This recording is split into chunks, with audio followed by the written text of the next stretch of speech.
வரைக்கும் ஒரு telecom ஆப்ரேட்டரோட traffic plans பார்த்தாக்க சப்போஸ் 1.5 GB பர் டே வேணும் அப்படின்னாக்கா 28 நாளைக்கு 200 ரூபா 300 ரூபா. 2 GB வேணும்னாக்கா அதுக்கு வந்து மாதிரி கொஞ்சம் அதிகமாக 250 ருபீஸ் 300 ருபீஸ் அப்படி இருந்தது இல்லையா. ஸோ இப்போ இந்த நிலைமை மாறக்கூடியதுக்கு ஒரு வாய்ப்பு வந்திருக்கு.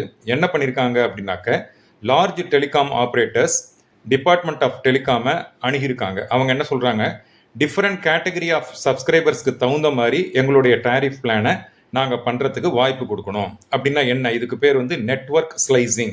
அப்படின்னா என்ன, இப்போ ஒரு நெட்வொர்க்குங்கிறது எல்லாருக்கும் காமன், ஒரு உங்களுக்கும் எனக்கு அடுத்த எல்லாருக்கும் காமன். அதில் அதிகமாக, அதாவது எனக்கு வந்து நிறையா நான் கேமிங் பண்ணுவேன், எனக்கு ஸ்பீடு அதிகமாக வேணும்னாக்க நான் அந்த சர்வீஸ் எடுத்துக்கலாம். அடுத்தது நான் வந்து ஒன்லி ஜிமெயில் வாட்ஸ்அப் அது மாதிரிலாம் கொடுப்பேன் அப்படின்னாக்க எனக்கு அவ்வளோ ஸ்பீடு தேவையில்லை, அதுக்கு நான் கொஞ்சம் குறைச்சி எடுத்துக்கலாம்.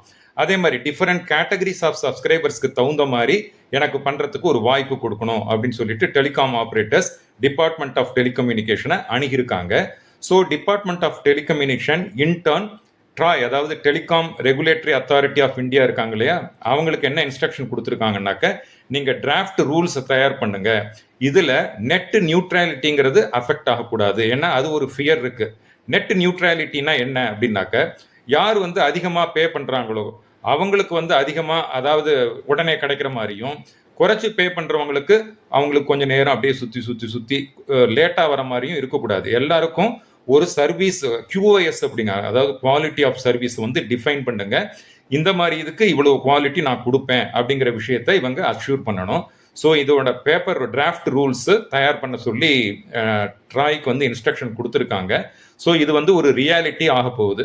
இதுக்கு நம்ம ஒரு உதாரணமாக என்ன சொல்லலாம் அப்படின்னாக்க, இப்போ ஒரு ரயில்வே ட்ராக் எடுத்துப்போம், அது வந்து எல்லாருக்கும் சொந்தம். ஸோ அதில் வந்து வந்தே பாரத்துங்கிறது அதிகமாக நம்ம பே பண்ணுறோம். அவங்களுக்கு வந்து ஆல்வேஸ், அதாவது ஃபர்ஸ்ட் அவங்களுக்கு தான் வந்து கொடுப்பாங்க.